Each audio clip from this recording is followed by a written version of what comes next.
sex, which I have had a lot of, random and otherwise. My eyes were weary from the fine print of being. Then one day on Melrose Avenue, while perusing the shelves at the Bodhi Tree, I came across the title to supersede all titles, Sexual Energy and Yoga. Lust was keeping my mind occupied. When I wasn't practicing yoga, the Kama Sutra, or meditating on my sexual chakras, I was too busy seducing everyone I met to let my mother's voice interfere with my sex life. One morning during a yoga class, I looked 3 mats to my left and beheld a lovely, young, feminine body.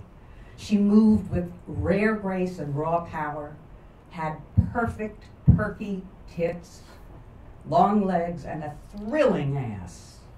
Simone Duvet, I asked, doesn't that mean cover? She replied, so you know French. So it began. My desire to learn about sexual energy had led me to my very own French connection. Is it embarrassing writing about sex? Not if you enjoy it. I don't think so. No, it isn't. You don't sit there and blush? No. I think I blush when I talk about it, but not when I write about it. When I write about it, it's so visceral. When we were kids and everybody was going, Humpty Dumpty sat on a wall, Humpty Dumpty had a great fall. All the king's horses, all the king's men couldn't put Humpty together again. That is sad. So it's incredibly powerful to just be with students and watch them find a part of themselves that they never knew existed. What happens if how you define yourself is no longer your story? Your parents aren't your parents, your sister isn't your... Uh-oh.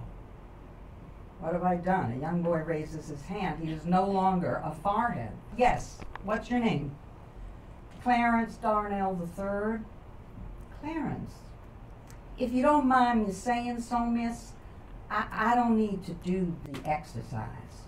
And why is that, Clarence? Well, you see, miss, my mother lives upstairs from my father and me. She lives with my uncle, who is now married to my mother. So he's my father, too. My sister lives with my uncle's son. They're living in my apartment. My sister's 14. She just had a baby girl, so now I'm an uncle. My father's married my mother's sister, so I think my mother's sister is now my mother. My father and his new wife, my mother's sister, and her 2 kids live in our apartment.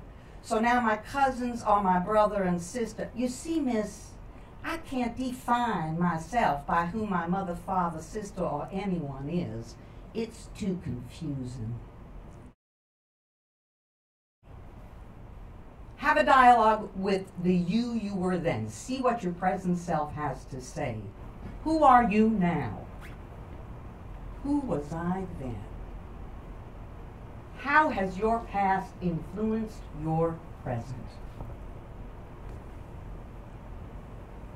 She never said goodbye.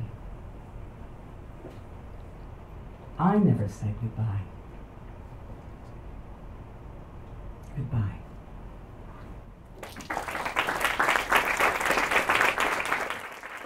So we all have an arc in our lives, and sometimes we have to talk about it.